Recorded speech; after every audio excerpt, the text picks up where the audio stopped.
Commanders. We're here with Fantasy Football Live, doing a live mock draft. Let's get it on.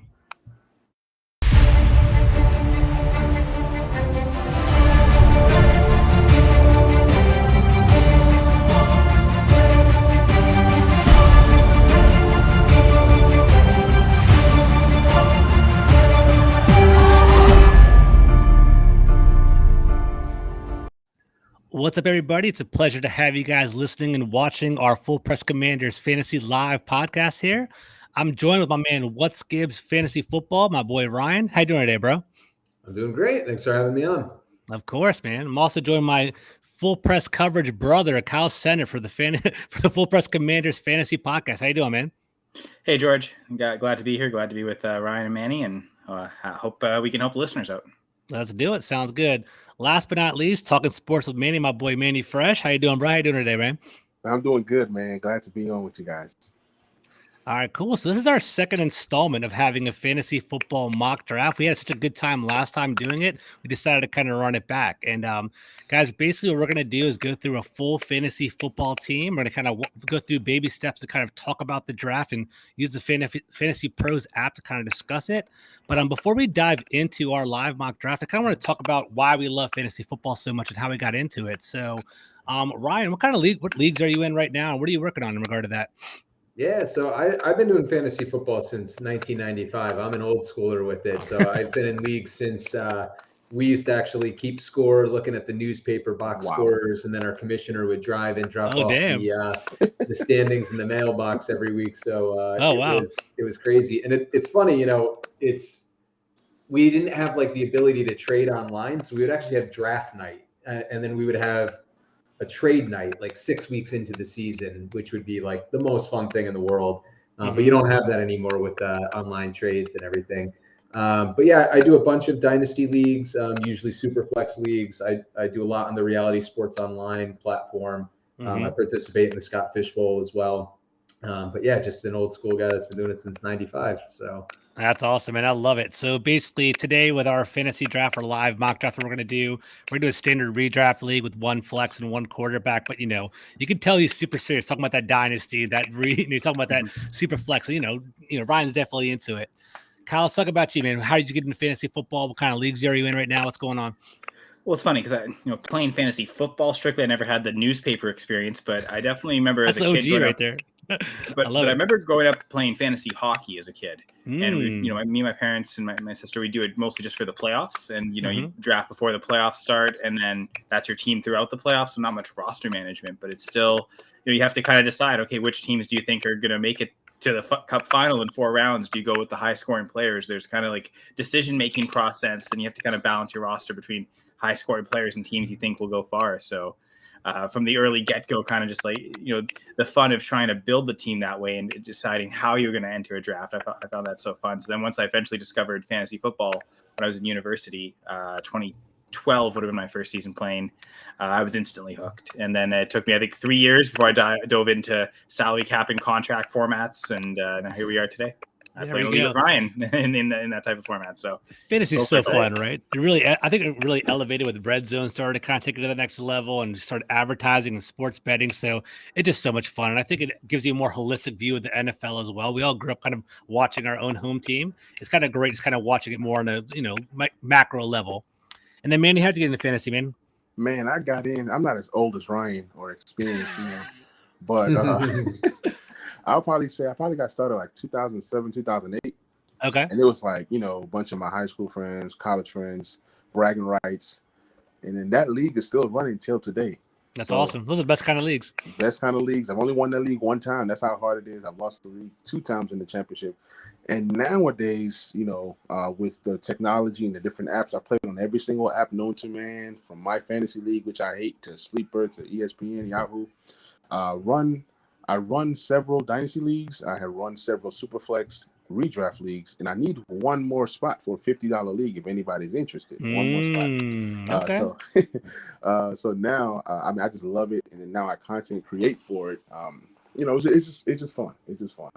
I love it. And guys, that's why we're here today, right? I feel like we have three knowledgeable people that basically that know fantasy inside and out. There's good people in general to kind of talk it out during a fantasy podcast. That's what we're here for today. And honestly, in the next couple of weeks, we're going to basically be conducting our actual draft. So we kind of want to inform ourselves and inform the listeners about fantasy altogether. So let's get into it, right? So let's pull this up real quick. So for those of you that are watching, and for those of you that just would like to do this on your own, Fantasy Pros is an awesome app in regard to basically putting it together and basically running a mock draft, right?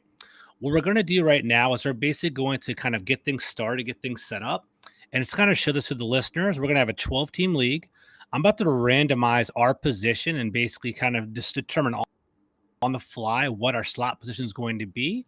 And basically our positions, we have one quarterback, two running backs, two wide receivers, tight end, a flex, a kicker, and a defense, the ultimate kicker and defense, the most important people on the field, right? But what we're going to do is we're basically going to go through this draft, talk it out and kind of figure out what your strategy would be, and basically try to find the best dream team to put it all together, okay? So what I'm going to do right now is I'm going to randomize position. We're going to try to figure out where we're at. Hopefully, well, before I do this, but what do you guys think? Is there anything that you guys want? Do you guys want Chris Bryant, Carson Wentz #1? I love that. Very good. Basically, why not at least say McLaurin #1? Come on.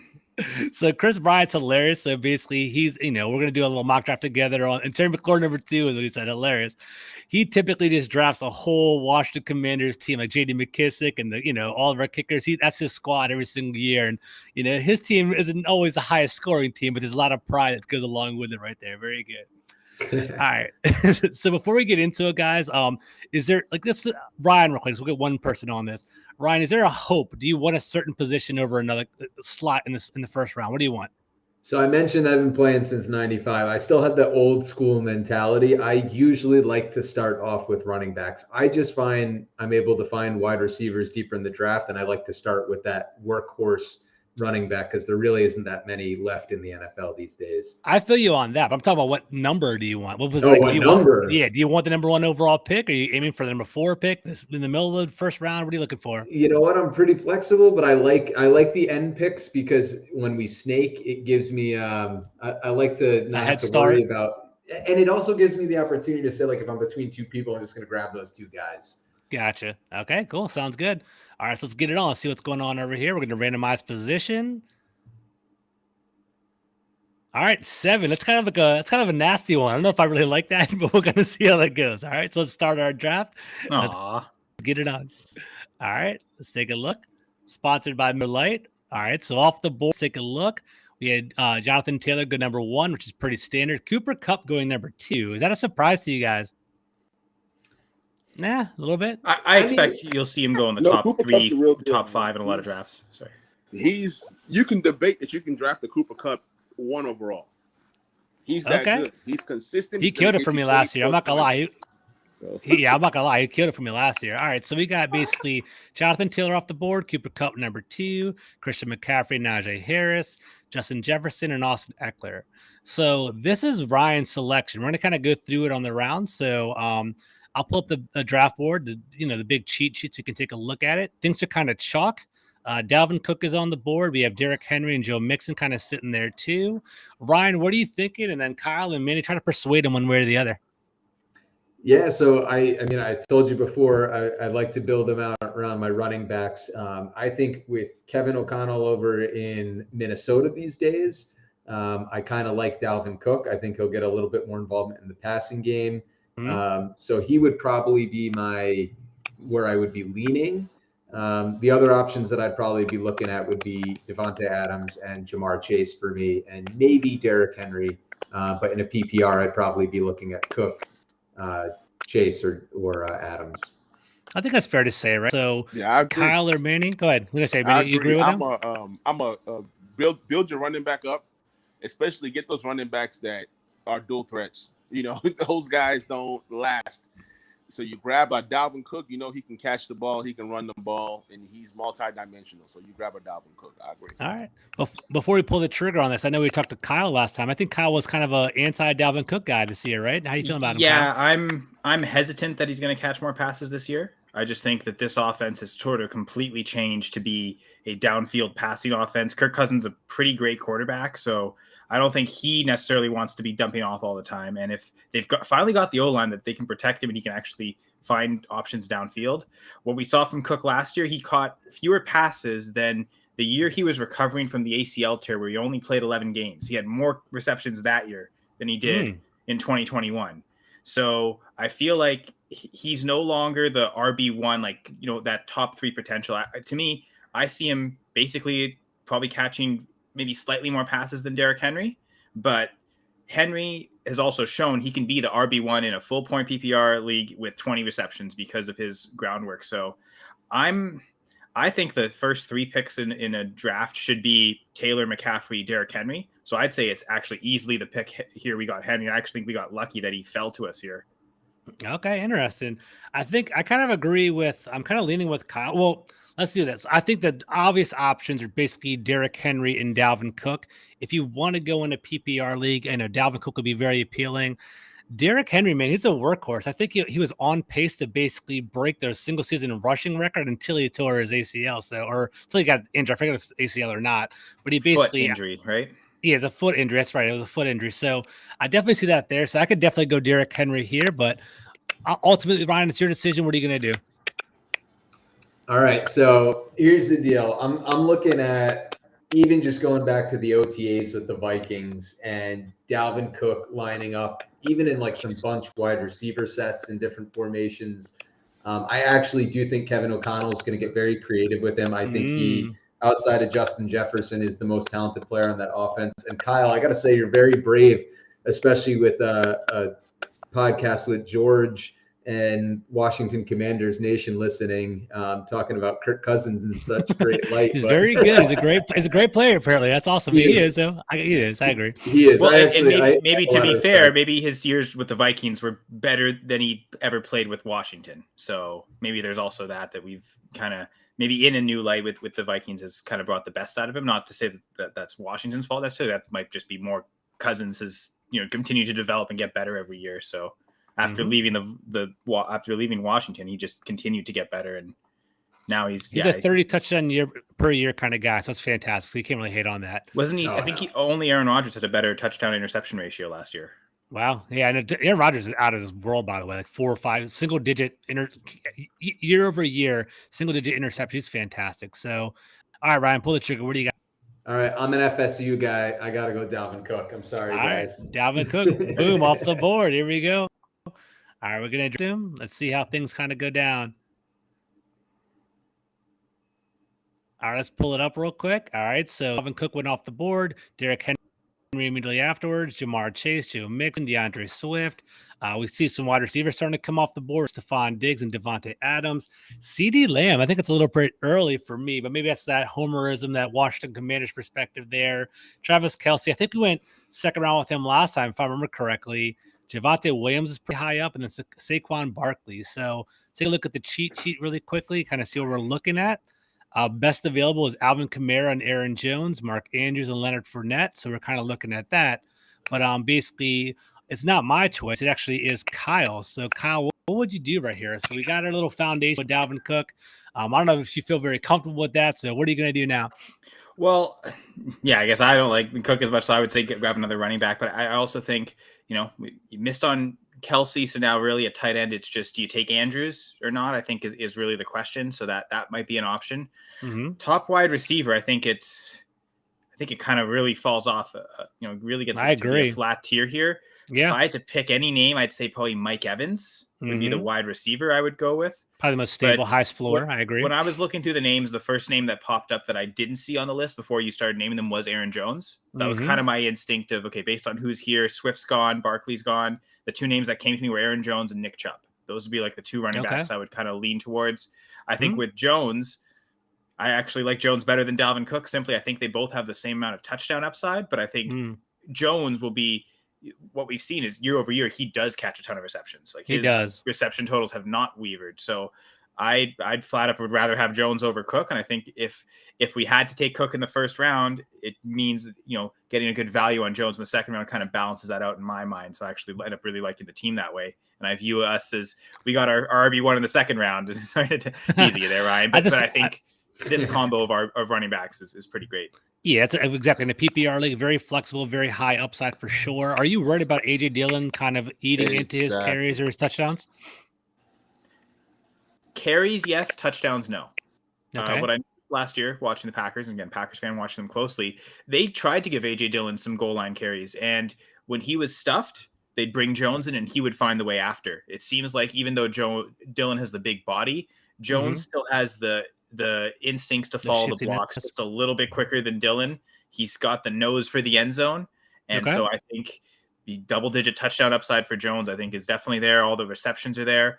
I mean, I could see Dillon having more carries than Jones, but if they're all going to be carries between the 20, you'd rather have Jones with his less overall touches, but more high value touches. Gotcha. All right, Manny, Ryan, you want to persuade him any other direction, or are you guys feeling pretty comfortable with that? So I got a quick question. I just want to talk about a little bit about Aaron Jones. I mean, I see a 50-50 split similar to what Denver did last year with 204 carries each for Javonte Williams and Melvin Gordon. So it's just all about who does more with their touches. Like you said, whoever gets the most receptions possibly gets more points and this and that. But I think both guys can eat, similar to the Browns backfield with Kareem Hunt and Nick Chubb. So I don't know. That's just how I feel about Aaron Jones. He'll be fine, but A.J. Dillon didn't die. That's all I'm going to say. All right, Ryan. And I kind of fall in the boat of I genuinely like Aaron Jones too, like Kyle was saying. I actually think I still think he's the number one guy there, and I don't think A.J. Dillon takes as much of a role as a lot of people are projecting. But Manny, I think the consensus is with you that it's more of a split backfield. I still think Aaron Jones has enough on the tires to be able to be that number one, and I think he's dynamic enough with the football in his hands to be able to keep that number one job. I would definitely consider here like a Tyreek Hill or Deebo Samuel. I feel like Tyreek Hill's taking over in that offense with the new coach over Miami coming from San Francisco. I could see that Deebo Samuel role kind of shifting to Tyreek Hill, where maybe he gets some touches in the backfield and also gets a lot of opportunities to get the ball in space. So Hill and Samuel would probably be other guys that I would consider here. And I'm just a big A.J. Brown fan. It kills me that he went to the Eagles. So he's always in the back of my head still. Big A.J. Brown guy. All right, Kyle, final decision. What do you think? Yeah, just like going through that list of receivers, I don't kind of view Deebo and Tyreek and even A.J. Brown as a tier above what's left. I think it's a pretty massive tier of maybe 10 guys. So I think we'll definitely, even if we don't get those three specific names, I think we'll get a comparable wide receiver. So I definitely think not wide receiver this round. Again, if I had to pick anyone, it'd be Mike Evans, but there's a chance we could get Mike Evans in the third. So that'd be a steal. So I think it's AJ. It's Aaron Jones or Mark Andrews, and I'm gonna do the double running back. I know that'll make Ryan happy, and go NFC North, and go Dalvin Cook, Aaron Jones here. I like it. I think it's a pretty versatile, high upside running back combination. So very good, Aaron Jones. Boom, put him on the list. Let's see how things shake down. Kyle Pitts off the board. Like I said, that's gonna be pretty interesting. So let's take a look. All right, so coming afterwards, Alvin Kamara, Deebo Samuel, Kyle Pitts, Nick Chubb, Tyreek Hill, Josh Allen in the second round. That's pretty aggressive, okay? Leonard Fournette, Mark Andrews, Mike Evans. There he goes. He flies off the board. We see a little wide receiver run of Mike Evans, Keenan Allen, A.J. Brown, and Michael Pittman. So we're sitting here with two running backs. We basically have two running backs, no wide receivers, and we're kind of looking at a depleted, I don't know if it's a depleted wide receiver core. Let's take a look. Manny, you're on the board right now, so what are you looking at? So going over here, if you look at our best available, T. Higgins and DJ Moore are up there. Ezekiel Elliott's still kind of floating around. Jalen Waddle. It's yours. What do you think, Manny? Based off of the list that you just given me right now, because, that's what I can kind of go off of. T. Higgins, okay, I'll give you some more. Go ahead. On there. I did dropped a video today of my top 12 wide receivers, my wide receiver ones, and T. Higgins was there. I think I had him at wide receiver 10 or 11 this year. I think that offense is going to find a way to produce two wide receiver ones. I could be totally wrong, but I think that T. Higgins gets more than 73, 74 receptions this year. He gets over 1,300 yards, and he sneaks into the double-digit touchdown realm. I can be totally wrong, like I said, but all right. So before you make a final decision, let me kind of give you some options, right? Okay. So the top tier wide receivers are T. Higgins, DJ Moore, Deontay Johnson, Jalen Waddle, Terry McLaurin. All right, George Kittle and Darren Waller are still on the board. Running back James Conner, Ezekiel Elliott. And if you want a quarterback, Justin Herbert's on there. So does any of that change your mind by any chance? Terry's close. I have Terry as my wide receiver 12 this year, and I have T. Higgins, 2 spots higher. So I'm going to go with my board, and I'll go T. Higgins. The running backs James Conner, you don't know what you're going to get out of, James Conner. Yeah, he's a dice roll. And Ezekiel Elliott, I honestly think that Pollard is going to be the guy and not Elliott. So based off of that list, I would go either T. Higgins or Justin Herbert. But since it's a 1 quarterback league, you're going to find another quarterback 3 or 4 rounds later. I agree. All right, so Ryan or Kyle, are you guys opposed to T. Higgins by any chance?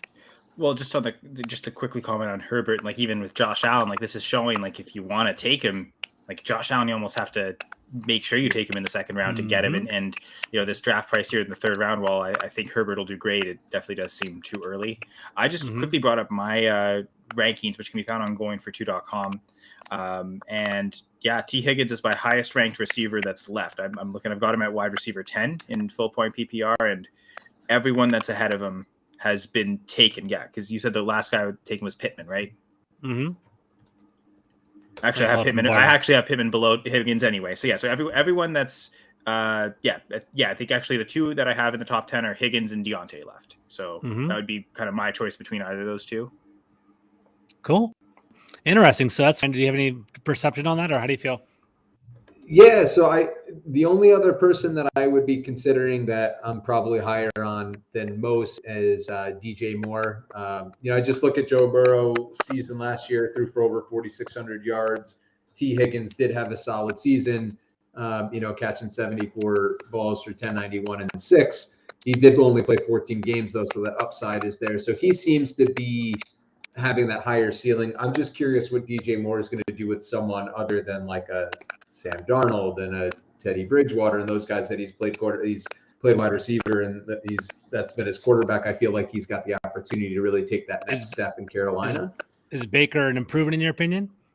Baker is an improvement in my opinion. I feel like he's taken so much flack for playing through injuries last year. It's almost like Carson Wentz when he played injured the last year with the Eagles. I feel like sometimes guys fall off from a fantasy favor when they try to play hurt, and people forget about how at least decent they can be. That's true, because there's a pro game and there's a fantasy game, right? So exactly, there's got to have a balance between the 2.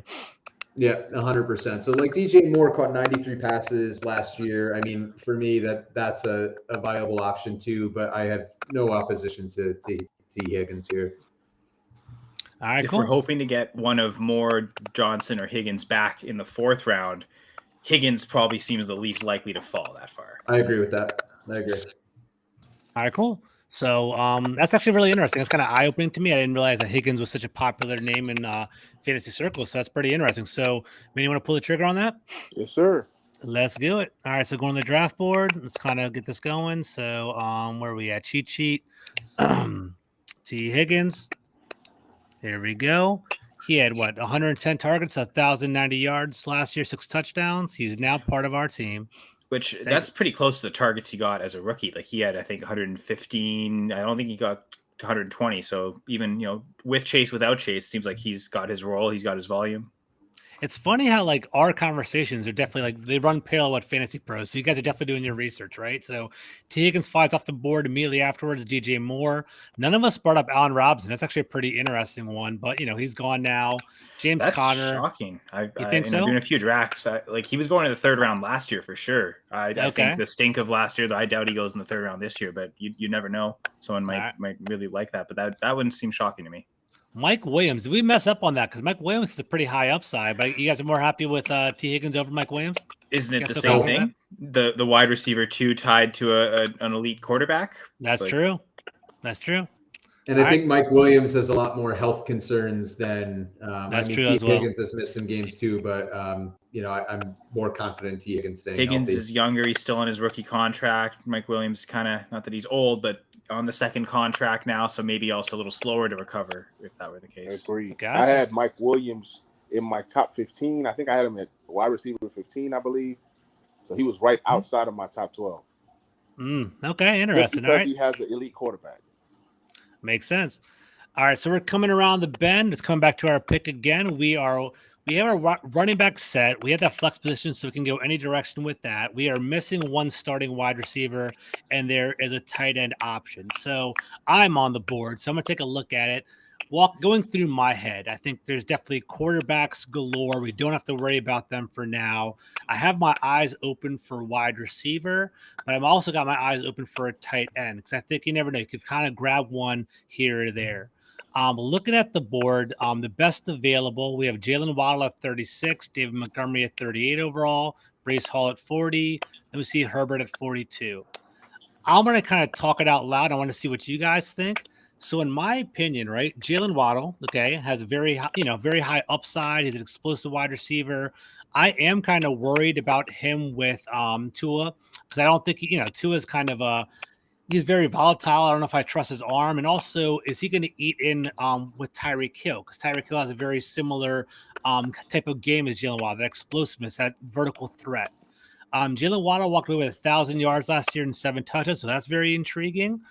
But I'm also intrigued by George Kittle. Like, I don't know if that's maybe me kind of stretching it out a little bit right there, but George Kittle, when healthy, which is definitely an asterisk, he is one of the best tight ends in the game. 94 targets last year, 910 yards, 6 touchdowns. With Trey Lance being the quarterback, he might rely on Kittle a little bit more. So, and it's also like wide receivers, there are kind of bunched together. You might be able to get a wide receiver late, but getting an elite tight end is pretty interesting. So I'm kind of torn between those two guys. Let me kind of pass it around the room. What would you do if you were me?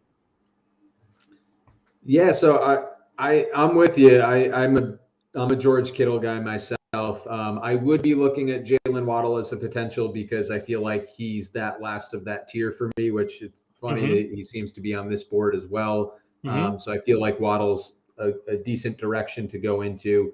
But I also do like a lot of the bunch of receivers that are in that next tier. So I'd be more okay to wait. I think to me, I also like Darren Waller more than most people do. I feel like he, to me, is one of the most natural receiving tight ends. I think he gets open better than any tight end in the league, actually. Receiver, I think Kelsey's a little bit more dynamic after the catch and it's harder to bring down. But I'm with you on the tight end direction. I think Kittle and Waller, I look at guys that can be elite and can actually be in that tier. And I think we've seen both of them do it in the past. And I also have the same concerns about Waddle to a degree with him being the number 2 option there with Tyreek Hill. But I still think he's going to be a very valuable fantasy wide receiver as well. So I'd be comfortable with any 3 of those names. All right. Kyle, what do you think? Well, I think for Waddle, this being full point PPR, it seems like that's the right format for Waddle. Tons of volume last year. He had 140 targets as a rookie, which is crazy. That's also not a fluke. Like I don't think he's going to lose too many targets this year with Hill, even if Hill's the wide receiver 1, quote unquote. I think he and Waddle will be pretty close in terms of their overall targets. It'll just be about who can, they both might end up being used a lot after the catch because, Waddle deep threat, but it seems like last year he was used a lot underneath, played in the slot, tasked with doing a lot after the catch, which that's kind of Tyreek Hill's role last year too. So it'll be interesting to see how that all plays out. From a volume perspective, Waddle makes sense. I think in my full point PPR rankings, I actually have Brandon Cooks ranked higher. So he'd be my highest ranked receiver, but it also, if we were following ADP this season, was probably a little early for Cooks, even though he's always probably going to outproduce what his draft cost is, but maybe that's part of the ploy. So because I'm torn at wide receiver, I think to me, the obvious call at tight end would be Kittle. As much as I like Waller, I think there's virtually little chance that Waller's going to be the number 1 there. I think it's clear that what they paid for Adams, Adams is going to see 150, 160 targets, just like he did in Green Bay. The touchdowns won't be there probably, but if he gets as many, he had 169 targets last year. The way Carr just in the past, whether it's Renfrow or Waller, will just like single out and like pepper one person with targets. I think that's definitely going to be Adams. Like that'll be the offense will be designed with that's the first read. So I think there's virtually little chance where Waller leads the team in targets. I could definitely see Kittle doing that though. Okay. As much as it was Debo last year, and I think the likelihood it would probably be Debo again, but I think there is maybe a chance that how much better Debo did last year than he did either of his first 2 years, maybe he regresses to the mean with overall volume. So I think my answer would probably be Kittle here, thinking that I was not quite thinking about him last round, but in the back of my mind, it's like, okay, I like a lot of these receivers, but Kittle would be the play. I have him higher than Kyle Pitts, so the fact that Pitts had gone, now it's now going to be almost seems like 2 rounds earlier. It seems like I would think Kittle's a value here. So if I had to vote, I would vote Kittle. That's kind of where I'm. That's kind of where I'm leaning. Good. That's all good. Go ahead, Ron. No, I was just going to say I want to give you one quick nugget because I am a big Darren Waller fan, and I think people. What's interesting is to Kyle's point is the usage, because if you looked at weeks 1 through 10 last year, he was actually by far the most successful receiver at getting open versus man coverage. He was open 67% of his routes, which is pretty crazy. And if you look at the names that follow him, it was, it's like Keenan Allen's and AJ Brown type players, and guys like Calvin Ridley before he got hurt and couldn't play, and then ended up getting suspended. But it's interesting to see like how talented he is as a receiver, and it's odd that he didn't get the amount of targets that we saw the prior year, even after getting 19 targets in the first week of the season. I was going to say week 1, it looked like that was going to be, he's clearly going to be the tight end 2 again. But yeah, so I'm with you. I'm kind of feeling like I'd maybe lean Kittle because I'm such a Waller guy. If I were pulling the trigger, I'd probably say I'm going to take Waddle and then see if either Kittle or Waller fall to me. But no qualms to taking Kittle. I think that's a great pick, and I actually view him as tier 1 still, not tier 2. So. See, it's funny. So for me, like my mentality is that George Kittle, I kind of put him on a high standard. I view him in a very high regard. I think if I get Kittle, I kind of have that elite tight end position kind of locked down for the year. If I miss out on Kittle and Waller, it kind of falls off pretty quickly. Like, Dalton Schultz, TJ Hawkinson, Dallas Goedert. I guess they're pretty solid as well, but I do think George Kittle's a little bit above that. There are some wide receivers that are kind of floating around. It's intriguing to me. I see DK Metcalf, probably not, but you see Amari Cooper, see Chris Godwin. We had Devontae Smith, Hunter Renfrow in the PPR league. So there are some options that are out there. Manny, do you have anything to say before I pull the trigger on this? So I agree with you guys, but then I don't agree with you guys. Jalen Waddle is not about to eat like you guys think he's going to eat. Tua is not an elite quarterback, and you have Tyreek Hill there, so that's a mess over there. I'm not going to mess with that. Now I'm taking Darren Waller over George Kittle for the simple fact, give me the elite quarterback. We don't know who Trey Lance is. We think we know who Trey Lance is. Have we really seen Trey Lance play in a meaningful regular season game? Mm-hmm. Not only that, we don't know, are the San Francisco 49ers going to become a running team? That's another thing. So all things considered, Darren Waller, even if he's a third option, you don't need a lot of points to be a relevant tight end in the league. Mm-hmm. Let him be the third option. He's going to eat. He's going to get anywhere from 10 to 15 points consistently for me. And I'd rather take the better quarterback. So give me Darren Waller over George Kittle any day of the week. I'll say better quarterback, but I'll push back. I don't think Derek Carr's elite, though. All right. Well, for top, Derek Carr was elite, but hey, give me Derek Carr over Trey Lance. No, for sure. Definitely. We don't know what the rookie's going to be, but yeah. I can see that for sure. I can see that. Derek Carr's elite like Joe Flacco's elite. All right. So so in my personal opinion, maybe I'm the hard-headed one of the group. I think I'm going to stick with George Kittle. I guess kind of trust him. I've had him before in fantasy. He's delivered for me. He's definitely a game breaker. I can see Trey Lance kind of leaning heavily onto him because typically as a rookie quarterback or a young quarterback, you kind of work from the inside out. You kind of like depend on your tight ends. I'm going to pull the trigger on this, and I think it's going to provide some value because I do think we'll get a wide receiver later. So I'm going to pull the trigger on this. Welcome to the team, George Kittle. Stay healthy for everybody. All right, here we go. Let's see how the board goes down. All right, so Manny's boy, Breece Hall, flew off the board. We saw that. Let's take a look at it. What else we got? David Montgomery, Antonio Gibson has been a hot topic in D.C. this past week. Jalen Waddle, Patrick Mahomes, quarterback, seen the quarterback run a little bit. Darren Waller off the board as well.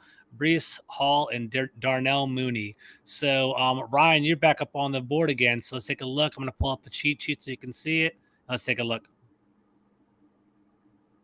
All right, and let's look at that other tier of wide receivers that we got left. Right now, I see Marquis Brown as the highest rank there. Michael Thomas, Jerry Jeudy, Amari Cooper, Chris Godwin, Amon-Ra St. Brown, Rashad Bateman, and Juju Smith-Schuster to close out that tier for those of you that can't see the board. And then what about that running backs? What are we left with? So running backs, let's pull it up really quickly. The best, we have J.K. Dobbins, who might be a really intriguing pick. Besides the injury designation, did I miss something recently? Questionable to start the season because of his ACL from last year. Okay. A.J. Dillon, Elijah Mitchell, Chase Edmonds, Clyde Edward-Helaire, who will give you a heart attack every single time, every single week. So that's what we're looking at right there. So I'm actually feeling pretty quick on the trigger here for this one, and I would lean heavily on Marquis Brown. I think he is a very young talent still. I think he finally started to emerge on the scene last year. I think coming out of Baltimore's offense is going to be a very good thing for him. I think he's got a lot of quick twitch to him, and I think he's going to be a big piece of that offense, especially early on in the season when DeAndre Hopkins isn't available. But he's just one of those guys that has such elite twitch and speed that I feel like he can take that next step this year. So I would probably lean Marquis Brown, and interested to hear what you all would have to say and where you would be thinking. All right, so that really isn't too outlandish because according to Fantasy Pros, he is the highest suggested player. Marquis Brown, then Michael Thomas, then Lamar Jackson. Kyle, what do you got to say about that? Well, it's funny. My first instinct was almost, okay, seeing Mahomes and Herbert. Okay, 5th round, is it too early to go the next quarterback in Jackson? I think it might be. Yeah, I think Brown actually might be the pick, especially considering that, if I'm seeing this right, DeAndre Hopkins went before. Is already gone. Look. I believe he did. Yeah, it's kind of interesting. He was missing 6 games. It's crazy. All right, I would rather have Brown than Hopkins. So to see Hopkins go ahead, with the suspension, and all that. 6 games is. I mean, if you're fantasy season, regular season, week 14, like 6 games is almost half your regular season. That's true. That's a ton of points that you're going to need then that you're not getting. You're not getting with Hopkins. That Marquis Brown might be in lineups from like for those 6 weeks, but then he's not going to leave starting lineups necessarily afterwards. He's still going to produce. No. So yeah, I agree. I think in my rankings, I'm really high on Juju Smith-Schuster, so I actually have Juju ranked ahead of him. But it's kind of like it was almost the Brandon Cooks argument last time. Okay, he might fall. Cooks obviously didn't fall to us, although it wasn't that far. It was only 3 picks away. But it might be that same thing where technically I've got Juju ranked ahead of Marquis Brown, but I think if you're following ADP game, you'd probably draft Brown ahead, hoping Juju comes back. So I would vote Marquis Brown as well. And I think if you go back to that board, like if you could pull up the draft board real quick, I just want to talk through a couple of the receivers that went through. Sorry. Yeah, you got it. Like I'd actually take him over Cortland Sutton, Darnell Mooney, Brandon Cooks, DeAndre Hopkins. Like there's a decent amount. I'm pretty high on Hollywood Brown, so I'd pull the trigger there. That would be my pick. Cool. All right, so let's do it. I'm going to pull the trigger on it. Let's get it going. Let me take a look. Hollywood Brown, welcome to the squad. And as that runs through, George, I got to say J.K. Dobbins is a guy that I do particularly like. So that I like J.K. Dobbins too. He was intriguing to me. I definitely thought about that as well. I'm kind of worried about his injury, but Baltimore running back, can't really pass that up, man. It's very interesting. So we picked Marquis Brown, Jerry Jeudy flies off the board, J.K. Dobbins, Lamar Jackson, Amon-Ra St. Brown, Amari Cooper. 2 tight ends fly off the board, Jalen Hurts and Kyler Murray. So the quarterbacks, especially the mobile quarterbacks, are coming off the board. One question to Kyle before we actually ask for his pick. Jerry Jeudy or Cortland Sutton of the whole Broncos wide receivers, which one is more appealing to you? I think it's Cortland Sutton. One stat that I could come down to is Cortland Sutton has played about twice as many games as Jerry Jeudy. I think it's 50 games played for Sutton, 26 for Jeudy. He has 4 times as many touchdowns in only twice as many games played. Cortland Sutton has 12 career touchdowns. Jeudy only has 3. Okay. And so just based on that fact, I think Sutton provides you the higher weekly ceiling. And with Wilson now, I think his floor is much higher than it's ever been. Like where he's always kind of been a boomer bust, big play threat kind of guy. Like he's the kind not only has been like the speed demon, but like still the deep threat stretching defenses for his offenses. So when he catches passes, it's, high leverage, high yardage, potential touchdown scoring opportunities, but also not necessarily the safe target floor. I think with Wilson, he's going to bring that the best of both worlds. Mm-hmm. Judy, as if he's a slot receiver, PPR machine, might still have weekly higher floor, but I'll trust the ceiling. The higher ceiling of Sutton is kind of a difference maker. Why I'd rather him than Judy. I like it. The only pushback I'd give on that, and I'm with you. I think that's everything you said is spot on. The only thing I would say when looking at the stats for Sutton and Judy from a career perspective is when Judy played in 2020 and Cortland Sutton was hurt, Jerry Jeudy played with one of the most disastrous fantasy quarterback situations I've ever seen since doing this since 1995. Kendall Hinton. Philip Lindsay threw a pass, which that doesn't count, but it was like Brett Ricken, Jeff Driscoll, Drew Lock, and Kendall Hinton started a game where he went 1 for 9. And that weighs down those stats. And I feel like Judy still played pretty well. And then last year with Judy, he did play after he came back from that high ankle sprain. I think that did take away a little bit of his, he thrives on his route running ability, his ability to create separation. I'm still like a massive, massive Jerry Jeudy guy. But I hear the arguments on Cortland Sutton. Everything Kyle said is spot on accurate. But I don't think it's awful to draft either, though. I think they're both kind of going at good value spots. So you can make those distinctions and try and choose preference between the two. But I don't think it has to necessarily be binary. If you miss on Sutton, I think Judy is just as capable an option as well. Option 1A and 1B. I can see that. Very good. I think you can't complain top 2 wide receivers for Russell Wilson. I think they'll both do well. I agree. 100%, man. So honestly, we're in a good situation right now. So I was looking at the team, kind of breaking it down. We're kind of in a luxurious spot. We have both of our running backs taken care of. We have both of our wide receivers taken care of. We have a strong tight end. If anything, the only open spots right now are quarterback and flex. So we can kind of go any direction we want with it. And Kyle, I believe it's up to you. What are you interested in? What are you looking at? Or some players that stand out to you? Some of the suggestions is Chris Godwin still on the board, which is pretty interesting. I know he's coming off of ACL. Joe Burrow, we can potentially go quarterback there. AJ Dillon might not make sense with, obviously we already have Aaron Jones. Wide receivers, we already talked about Juju Smith. You talked about him, Elijah Moore. Yes, we have a whole bunch of options over here. So what are you thinking about? Yeah, I guess I lied earlier because it turns out Amari Cooper was actually my higher ranked player left, not Juju, but then Cooper did just go off the board. So yeah, it would be Juju for me in terms of wide receiver. Just looking at where we are kind of on the draft board, I'm watching on a different stream and I went back a little bit in the live feed. So it looks like of the teams ahead of us, still left, after our pick, the draft teams that'll be picking, before and after. Yeah.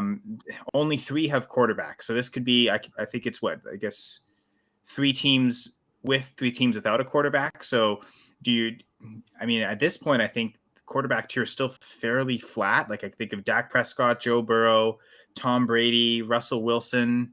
Be happy I'm fine with any of those 4. And there's only 3 teams without a quarterback between. So I kind of feel like play the board and wait one more round for quarterback at the very least. Maybe even 2 if no quarterbacks go. So I think as much as because that's the thing I'm struggling with. I don't even know which one I would point to. I think I would take Dak, but again, him losing Amari Cooper does that. So yeah, struggling to know which quarterback to take might mean that there's not all 4 of those guys that we can see on the screen. I think I'd be fine with any of them as the QB1. So I agree. Unless someone has something that stands out between those 4. I mean, for me, the only thing that stands out to me is I look at the 4 quarterbacks that you have on the screen: Joe Burrow, Tom Brady, Russell Wilson, and Dak Prescott. One of those guys, I think we haven't seen the ceiling of yet. And I feel like Joe Burrow falling this far, I'd probably lean that way. But I'm not opposed to taking a wide receiver flex because, like you said, you're probably going to get one of those 4 names at quarterback if you sit and wait. I'm just starting to get a little bit scared of Russell Wilson because we did see some regress a little bit last year.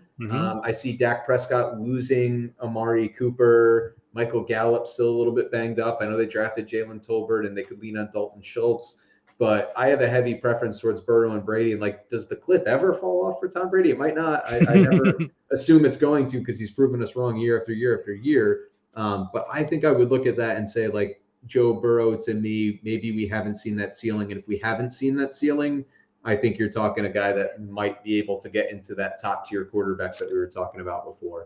I'm with both of you guys, and Manny, I'll go to you in a second. I think I kind of like Kyle's rationale. I think one of these 4 quarterbacks will fall, but Dak would be my highest choice. Joe Burrow would be the quarterback that I would choose right here. I know Dak has that mobile capabilities and the big guy might be able to run it in the red zone, but Joe Burrow does have that high. We talked about Jamar Chase, T. Higgins, Joe Mixon. He has a lot of options, and I think I'm kind of buying in on the Bengals offense this year. But Manny, what would you do? What are you thinking? I mean, Joe Burrow, Joe Cool. It just makes too much sense, man. We have T. Higgins. You get Joe Burrow. You get that stack going. Stack it. If we have to go quarterback, I would take Joe Burrow because he's younger. I mean, anybody can get injured. Tom Brady is a beast, but I mean, it's Joe Burrow, man. I just love that offense this year, and I think he has a chance to be a top 5 quarterback this year, even without the rushing upside.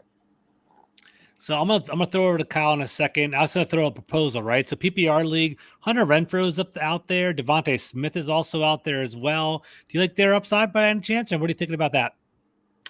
I'm still stuck on Juju. I think okay. He's about to have the best quarterback play he's ever had in his career by far. That's true. And we saw when Ben was actually playing well before the elbow injury in 2018, we kind of saw a different level of Juju. He was a downfield threat, could do stuff after the catch as well.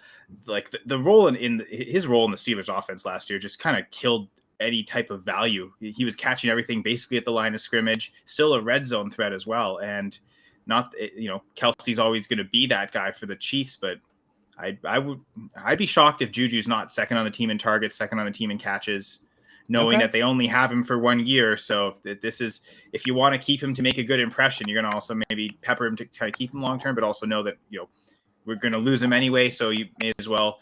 I guess that's more of a running back thing where you use him up as much as possible, then send him out to the open mark. I guess that's not so much on a wide receiver thing, but if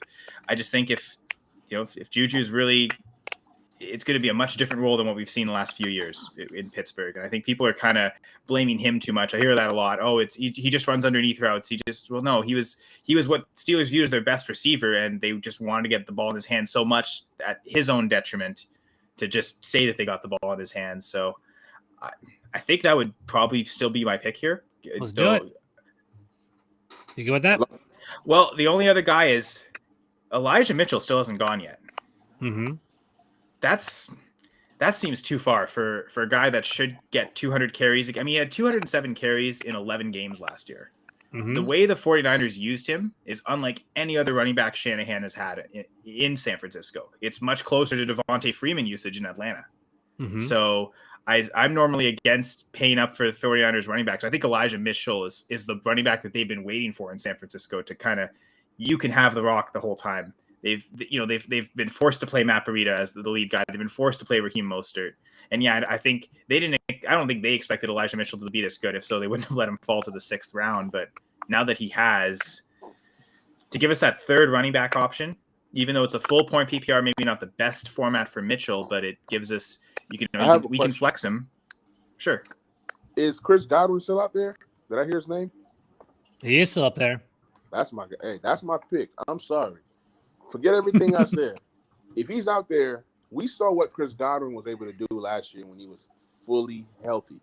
It don't matter who's on the team, Julio, Russell Gage. Tom Brady's favorite target is Chris Godwin. He's gonna get the targets. I mean, he had games where he was targeted like 20 sometimes one time and caught like 17, if I'm not mistaken. He had some monster games last year, and I think when he comes back and he's fully healthy, regardless of what week he comes back in, he's going to be a top-tier wide receiver this year. I guess my hesitation is that we don't know that he's fully healthy, and I don't necessarily view him that differently than I do Juju. They're both tied to like top-tier elite quarterbacks, but we know Juju's healthy right from the get-go. I'm cool with either. I'm cool with either one. But that's what? Just because I love running backs, I think I would vote Elijah Mitchell. Okay. Oh, last minute. All right, curveball. Look, it's I think let's get our third running back, and that way we don't feel like we have to force to pick any running backs to get our depth here. I like that. All right, cool. Very good. Smart. I think it kind of falls off a tier after Mitchell. I agree. Joe Burrow flies off the board. So does Hunter Renfrow. So does Juju and Russell Wilson. Take a look over here. Let's go down. Let's take a look. Apparently, Miller Lite likes our pick. Good job, Kyle. Very good. Let's see what's going on. All right. Let's take a look. So, Manny's on the board. So, Manny, just real quickly, Hunter Renfrow, Gabriel Davis, Juju Smith-Schuster off the board. Tom Brady's off the board. Elijah Moore and Russell Wilson. We have our starting running backs, our starting wide receivers, a tight end, and a flex. We still don't have a quarterback. I'm going to go to suggestions by Fantasy Pro. According to Fantasy Pros, the number one suggestion is Rashad Bateman, which I don't agree with at all. There's Dak Prescott and Devontae Smith. Chase Edmonds is on the board as well as suggested player. Our quarterbacks goes Dak Prescott, Trey Lance, Aaron Rodgers, and Matt Stafford. The quarterback class is so deep this year. It's crazy. So we have that. Running backs, Clyde Edwards-Helaire, Chase Edmonds, Kareem Hunt, Tony Pollard still up there. I know that's your boy. And then, like I said before, Drake London, Devontae Smith, and Rashad Bateman are on the board as well. So plenty of interesting options deep in the round. So what are you thinking? Look, I will say this. Don't sleep on Rashad Bateman. He was one of Okay. my favorite wide receivers coming out his class. He's the number one guy there. I mean, we waited and waited. We were thinking maybe Julio goes there, maybe Will Fuller goes there.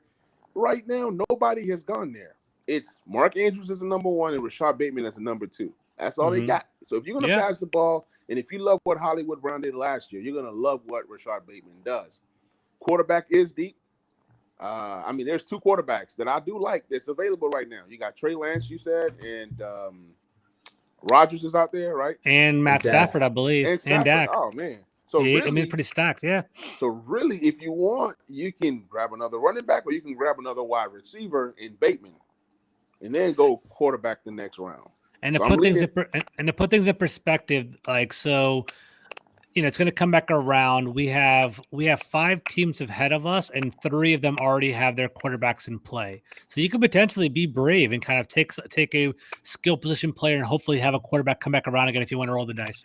Yep. Well, the only problem there is the 2 teams that don't have quarterbacks have 2 picks before we pick next. So that's true. The only thing that, so 2 of them are going to fly off the board.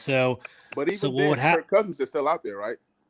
I believe so. That's a sneaky quarterback one that nobody's talking about right now with the new offense and everything.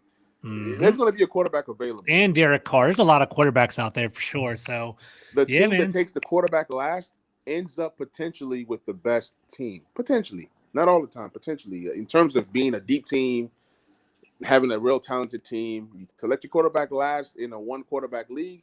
Mm-hmm. Most times, your team will look nasty. But right now, I'm leaning towards Rashad Bateman. What do y'all think?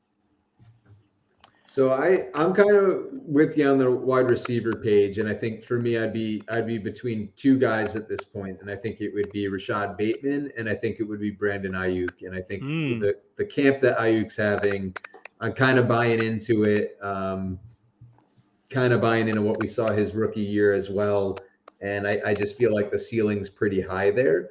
I think that offense, maybe from a passing game perspective, that's going to be interesting with Lance.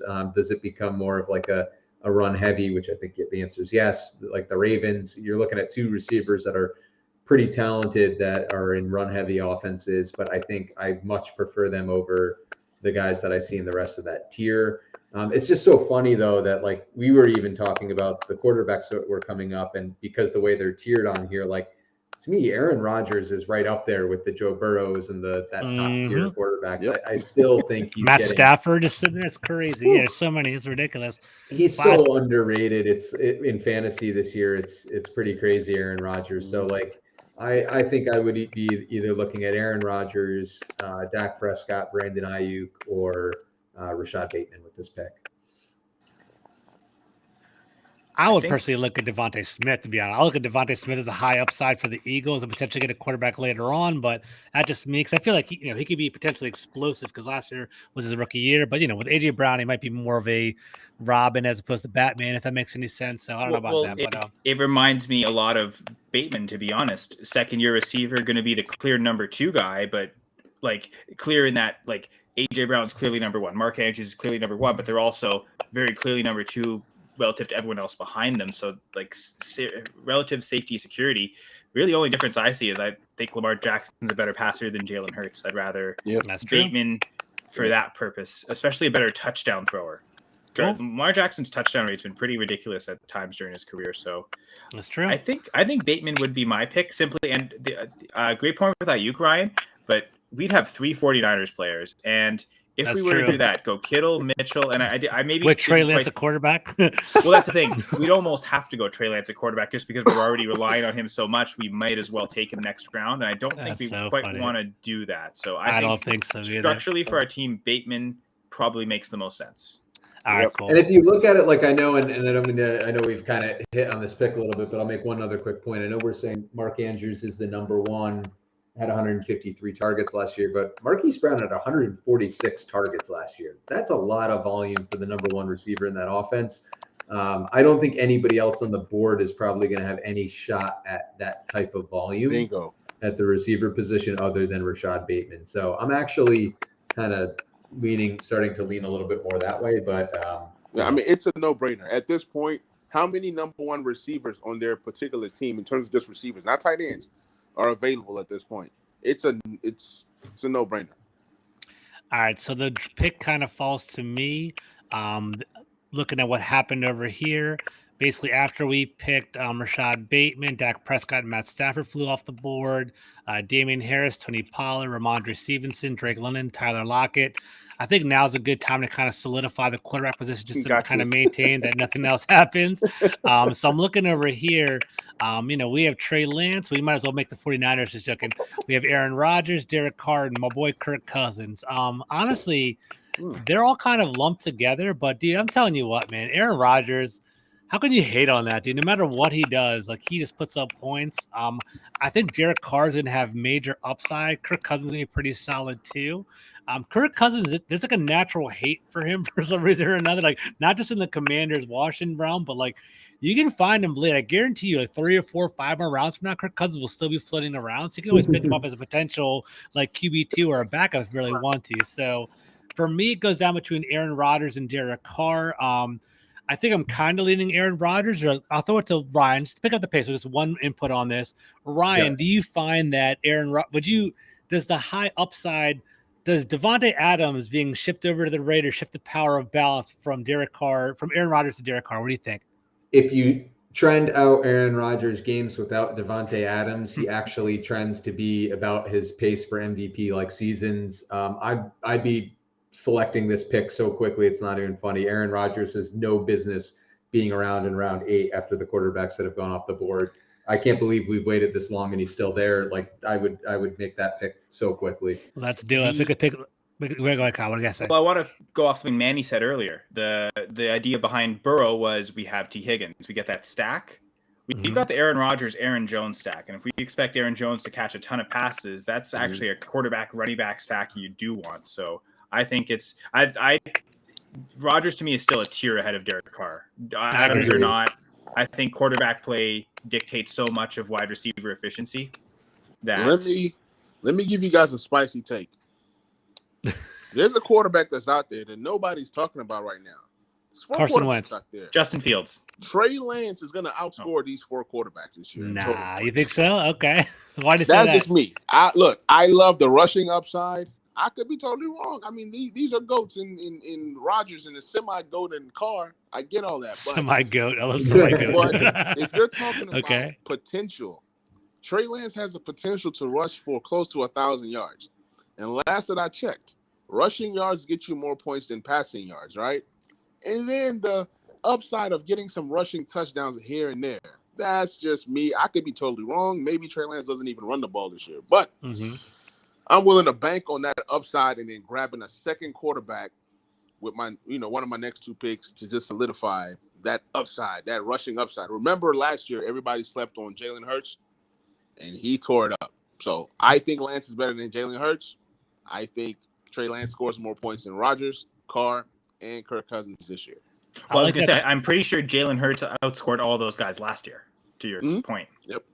That's a very spicy take, Manny. You know what you could do for the most part? I think if you're not necessarily the most savvy league, maybe you could potentially grab Trey Lance later on and kind of see that upside kind of festering later on and kind of throw them, draft him later on as a QB2, potentially start him as a QB1 as the season progresses. So we'll see how that goes. Are we okay potentially playing defense in this league and grabbing him as a QB2 to take him away from everyone else? I think it seems like every other team has a QB1. I say just do the real strategy, doing a real draft, right? So I definitely see that there. So let's kind of pick up the pace a little bit. We have 1 hour into it. I want to aim for like about 120 if we possibly can get it going.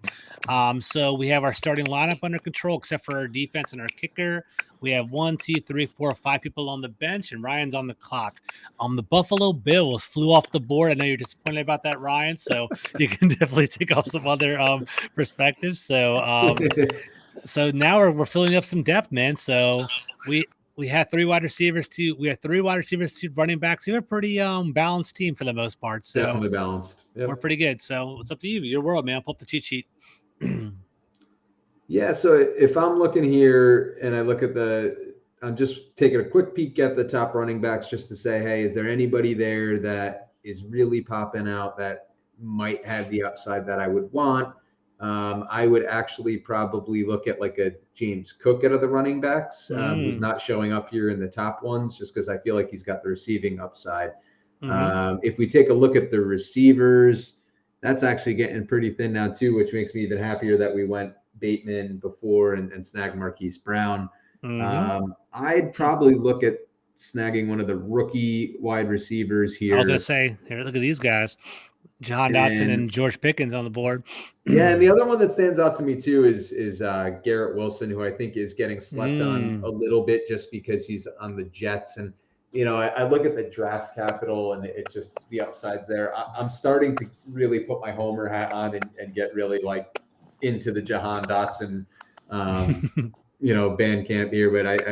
bandwagon there. But I feel like that he's definitely going to fall and still slip and be there if we wanted to wait on him. So I'd actually probably, if it were my pick here, I'd probably look to grab a Garrett Wilson and just take the upside of the draft capital of that New York Jets offense. All right, let's do it. All right, Garrett Wilson will pull the trigger on that. Yeah, he'd be the rookie I'd pick out of those 3. Yep, that's my favorite rookie wide receiver coming. I liked him too. Me too. I wanted the Commanders to draft him too. I was praying.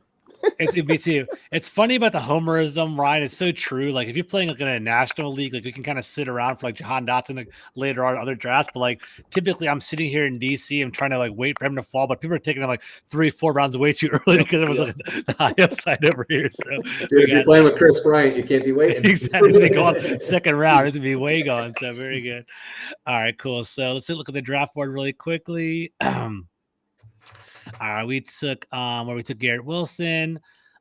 Chase Claypool came off the board. It's kind of an eye-opener. Chase Edmonds, Tyler Boyd, George Pickens had a good preseason game. So we're coming back around again.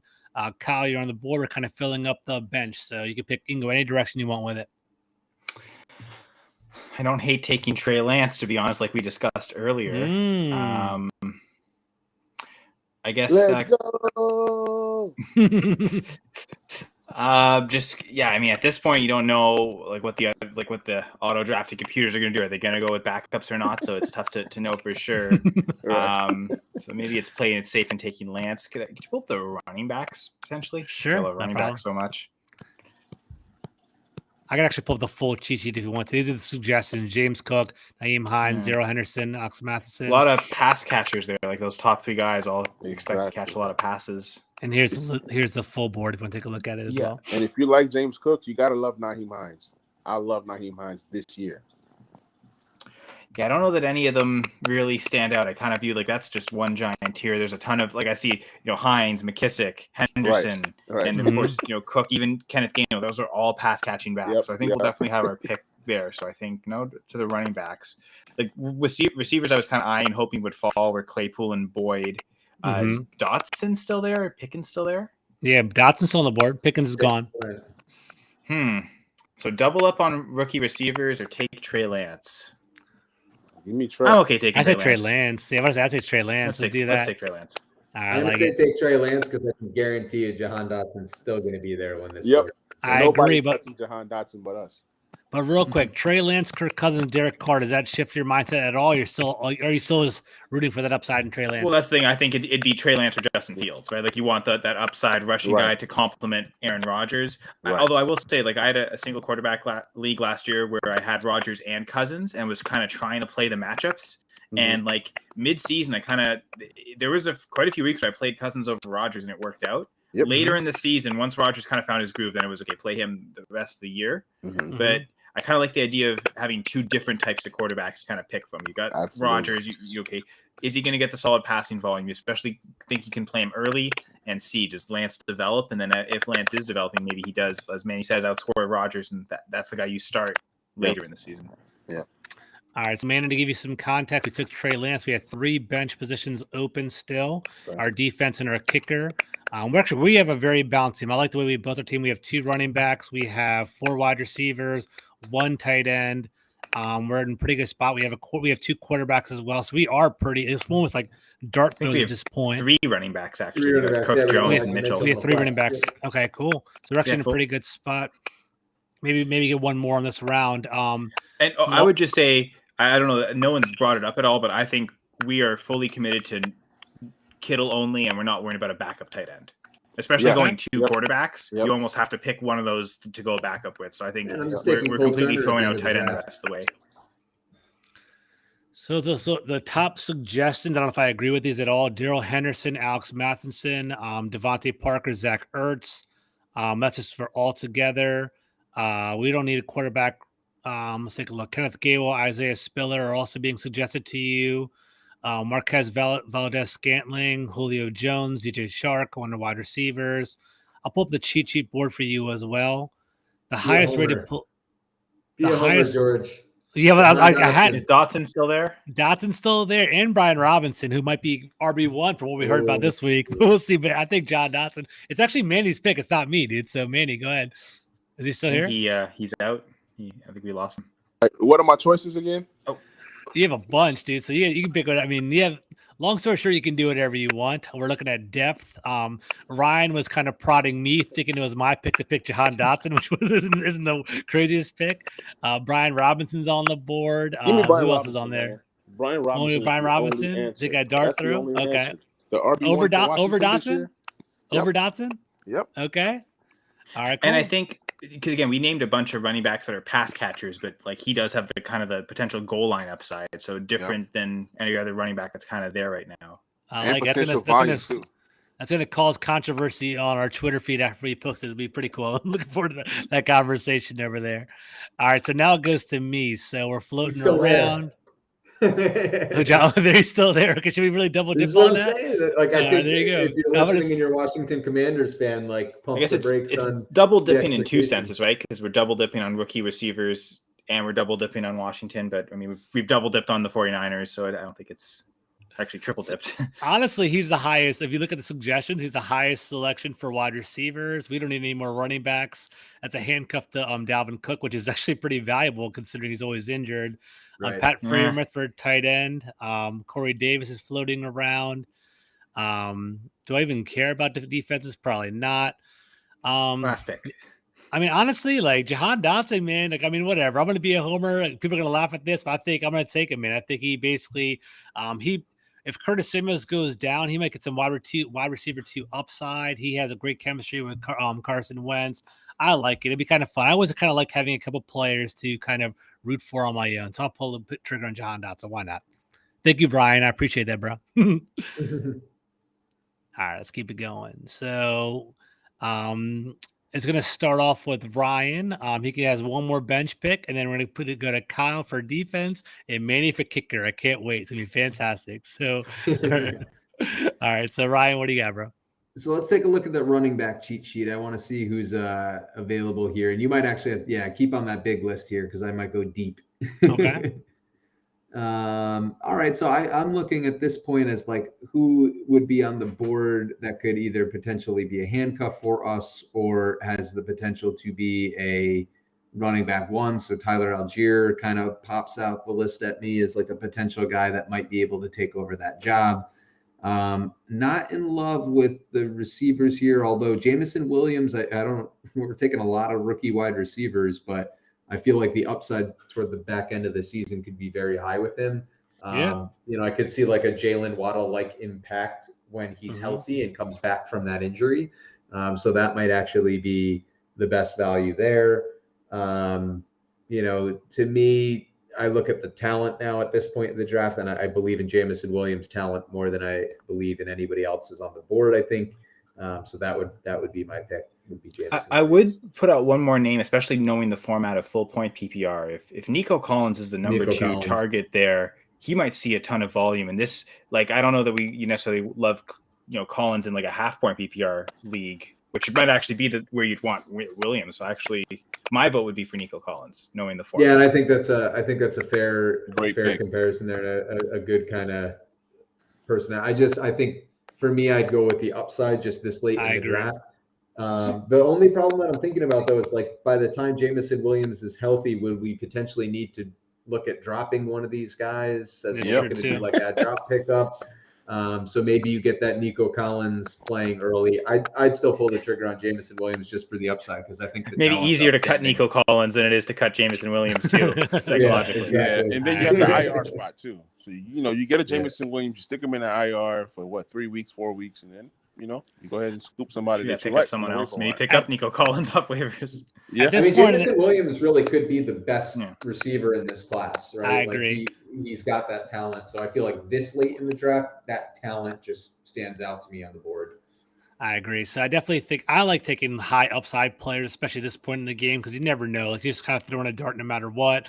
He could potentially be, rookie. I don't know about rookie of the year, but he has high potential to kind of blow up as the season goes on. So I would vote for Jameson Williams, but Ryan, it's ultimately your pick. What do you think?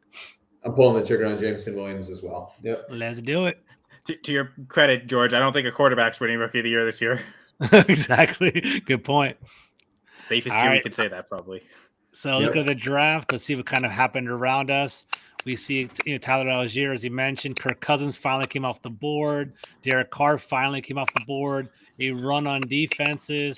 Now it falls to Kyle. Kyle, it's your world, baby. You can pick any defense you want, any kicker you want, whatever you want to do. As I say, I usually tend to operate going kickers first over defenses, and it's actually kind of our previous conversation. Okay. I really am playing matchups with defenses. So I'm going week to week. Generally, when I'm drafting a defense, I'm ordering them by who's got the best week one matchup, and like whoever's the good week one matchups, those are the teams I'll draft. And so I usually just wait till the last round. Who's got the best week one matchup of the teams available? That's what I typically do too. I agree.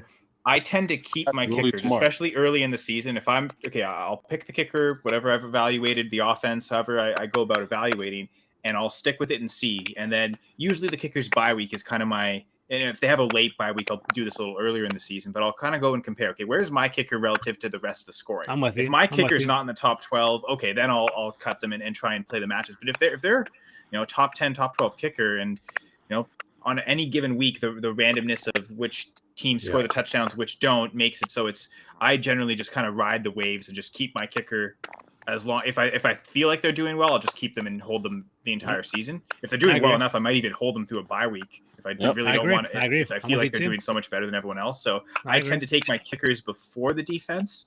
Just looking at the guys up there, I mean, Tyler Bass, that offense is a great one with the Bills. I don't think we've got any Bills players either, so it kind of gives us exposure to that high-scoring offense. Now, Evan McPherson does give us the stack with Higgins, though. So what's more important, getting exposure to an offense with a kicker or having your kicker kind of augment? I suppose stack would be make more sense with a quarterback. I don't know. What are you guys thinking? I'm with you on the kickers. Give me the offenses that barely move the ball and get past the 50-yard line and say, oh, we got to kick a 50-yard field goal. No, last year I did that with the Patriots, and I got real lucky with Nick Folk. They were just kicking field goals and couldn't get into the end zone. So I got real lucky. That's true. Yeah, he was the highest scoring kicker last year, I think, by a wide margin. I assume Nick Folk's gone, right, guys? I'm not sure. Let's take a look. Let's pull up the cheat sheet for kickers. Take a look. That is a good point, man. All right, so Tyler Bass, he is on the board if you want him. Tier 3, number 9. You know what? Do we think he can repeat as close to what he did last year? I don't think I see any much growth out of Mac Jones. So, they didn't really add any receivers for real. So, there's a potential. I think I've got his touchdowns going up. I think I project him with 25, right? So not upper echelon, not making like a huge leap, but better as a second-year player. Maybe Devontae Parker helps a little bit, but still not quite as many touchdowns as say the Bills or the Bengals, right? So maybe to that credit, I'm fine with Nick Folk. Yeah, and the only other thing I'll say is is Evan McPherson becoming that next Justin Tucker? That's like that. I was thinking about that. He can kick from long as well as he's got that high volume offense. And then the other name I would think about is Harrison Butker, because they did lose Tyreek Hill, and are they going to kick more field goals than we've seen in the past? I know Andy Reid likes to go for it a lot on fourth down, so that kind of limits him a little bit. But I'm with George when you said it earlier, like you're buying into the Bengals offense. I just want to root for them. So I'd probably go McPherson, but I'd probably do McPherson as well. Thinking about those three offenses, Chiefs, Bills, You see, I guess I'm going back to the stack, right? And we stack McPherson with Higgins. So Higgins scores touchdowns. We get, point after with McPherson. Higgins doesn't score a touchdown. Maybe that's a field goal drive. True. You know what? Yeah, let's go McPherson. Boom. All right, here we go. It all comes down to this. Manny Fresh has any defense that he wants. Let's take a look and see what happens over here. So Manny, I'm looking at the board real quick. Really good at defenses. The Patriots are really high up there, 76%. Mm-hmm. Green Bay Packers, Miami Dolphins. Looking at the cheat sheet over here. The Patriots are the number one by far. Yeah, so it goes Patriots, Packers, Dolphins, Chiefs, Ravens, Steelers are all on the board. Those are the highest rated defenses for you. Unless you so want I can do Washington this two different Commanders ways. Week 1. Yeah, exactly. If you believe in Chase Young's upside, go into this. Go ahead. No, to be honest, Washington has two favorable matchups to start the season. Yeah, I was looking that up. Jaguars right off the bat. Yeah, I usually do that. Or the Patriots are a really good defense. If you want a really good defense that's going to be consistent, you go Patriots. But if you want to play the week-to-week type thing, you go Commanders, or you go – there's several different matchups that I've looked at earlier. Like whoever that's playing the Jets, but they're probably gone. It's the Ravens. Yeah, they're gone. So there's tons of different great matchups. Ravens is on the board, by the way. It's if you they are playing the Jets and they're on the board. Oh, if you want get them. Does that almost makes it like the Joe Flacco revenge game though? Does that help the Ravens or hurt them? I don't know, man. But that almost Joe Flacco's a statue. By the time I like it 3 times, man, he's gonna say, "Look, let me hand this ball off to Breece Hall, man." All right, so this. Manny, it's almost the best of both those worlds, right? The consistency of the Patriots defense, you kind of get that a little bit with the Ravens, but then also a great week 1 matchup. So there you go. It kind of is the best of both worlds there. Yeah. I love it. So looking at we stack our defense with Rashad Bateman. Not that that's really important. All right, fantastic. So walking away, our team, we have Aaron Rodgers at quarterback, Dalvin Cook, Aaron Jones, T. Higgins, Hollywood Brown, George Kittle, Elijah Mitchell on the Ravens, and Evan McPherson as our kicker.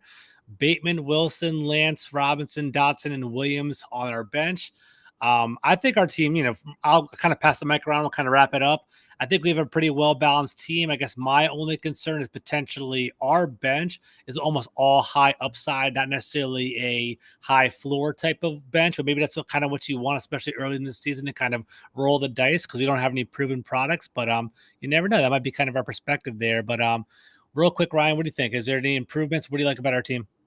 Now, one of the things that I like is that we get a C+ draft grade, and I like actually not getting an A. I feel like when you get that A, it's the curse for the rest of the season. Gotcha. So I like that. The only thing is that this isn't an actual team, so I would love to get the A for this because I want the A's in this with mocks because then it's like, okay, yeah, I don't have to worry about the team the rest of the year.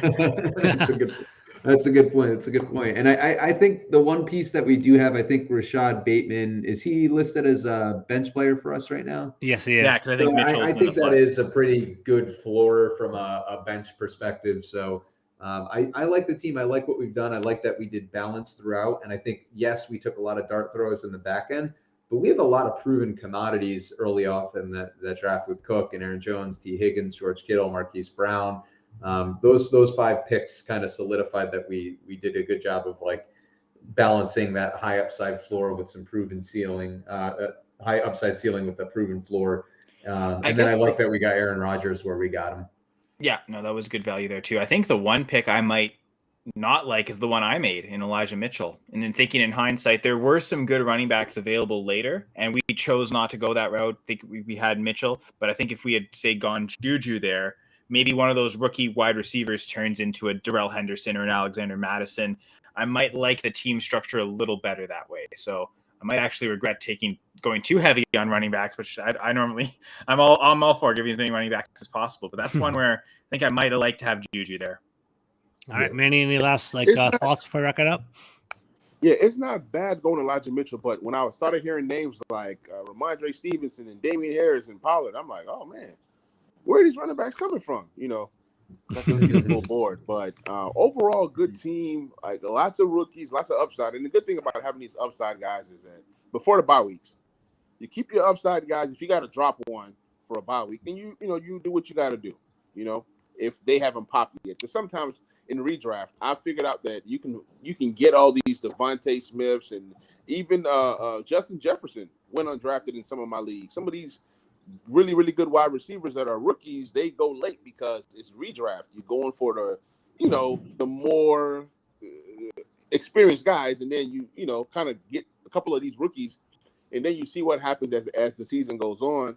Good thing is you have like 4 weeks, at least 5 weeks to kind of see. And then if you got to drop one for a bye week for one of your main guys, then you do what you got to do. Makes sense, bro. All right. Well, thank you, gentlemen. That was a fantastic round. I enjoyed our team. I'm actually going to post our final draft on a Twitter, kind of see what everyone kind of reacts and give their feedback on that. Before we do that, let's kind of sign off and kind of pass the mic around. I want to tell you guys, tell the listeners where they can find you on socials, maybe some potential projects you're working on. Kyle, we'll start off with you. What do you got, bro? So we'll stay in house and start with the Full Press Fantasy Pod. We just recorded just this morning actually released episode 248. So a couple weeks away from episode 250. So been going strong with full press coverage for a while. That's great to do that. Also with full press coverage Packers as well. We right now we're doing kind of preseason recap, but like that'll really swing hard once the season comes. We'll do 2 episodes a week, previewing the games and then recapping the games as well. So Full Press Packers about to kick it into high gear. And then I guess last thing I'll mention is I'm also with Going for Two, and so check out on the Going for Two live network. Actually, basically 24 hours, even just a little bit less than that, 8:30 p.m. Eastern tomorrow night. I'll be on Going for Two live, co-hosting the Dynasty Gambit. So just a show we talk about Dynasty fantasy football. I think this week episode we're talking about specifically Dynasty buys, just as the season's kind of coming, who are players you kind of want to buy before the season starts. So that's what we'll be discussing again tomorrow night, Thursday, August 18th at 8:30 p.m. Eastern. And so check the Going for Two live network. I know in season I'll be doing Monday night previews as well. Usually we'll be starting I think 7 p.m. Eastern, so about an hour and 15 minutes before game time, and we'll talk a lot of injuries. We've got Dr. James Ferretti on as part of the panel, so talk injuries that happened the previous week, how kind of timeline expectations in the early going with what we know on a Monday, 24 hours after these injuries happened, and then maybe a bit of previewing those Monday night games as well. But lots of great content, and love all the interactions. Again, really appreciate this, George and Manny, Ryan. Love talking with you both. This is awesome. A lot of fun, man. Very good. Manny, you're on the mic, bro. Man, you guys can catch me. First of all, George, thank you so much for having me on. I enjoyed my time, fellas. It was great. I love talking fantasy football. Can do it 24/7. You guys can find me on YouTube, Talking Sports with Manny YouTube channel. Man, it's a buffet, man. Come get some fantasy football, some Commanders, some Lakers, NBA, NFL, NBA fantasy, you name it. Get what you want, throw away the rest. That's pretty much the fastest place to find me is Talking Sports with Manny YouTube channel. Sounds good, brother. Ryan, how about you, bro? Yeah, you could come find me over on Twitter at WhatGibbsFF. That's Gibbs, Gibbs, like Joe Gibbs. For all you Washington Commanders fans that may be listening and out there. Only thing I'm going to plug tonight is I do want to plug the Hog Farmers. I think, George, you had mentioned you're doing the charity league with Chris Bryant. And, for anyone who doesn't know the Hog Farmers and anyone who's a Washington fan, you probably already do. But they do a lot of great stuff around pediatric cancer. Really great organization run by some great guys that are mixed that football with a great cause, and go check them out if you haven't, and if you have, definitely feel free to add some more donations in there and keep pumping that good cause. Sounds good. Thanks, Brian. And guys, you know me. I'm George Carmi at gcarmi20run. I write for fullpresscoverage.com. I also host the Full Press Commanders podcast on all audio outlets and Spotify and Google. I also host a YouTube channel, Full Press Commanders. Please like and subscribe. I'm really trying to grow that and have that build up. It was a pleasure as always, guys. I'm going to have a weekly, matchup, with, kind of finding the visitors versus the Commanders as well. It's going to be a great season, but I really appreciate you guys coming on. Thank you for everything. If you guys are listening, I appreciate it too. Peace out. Have a good night, guys. Peace.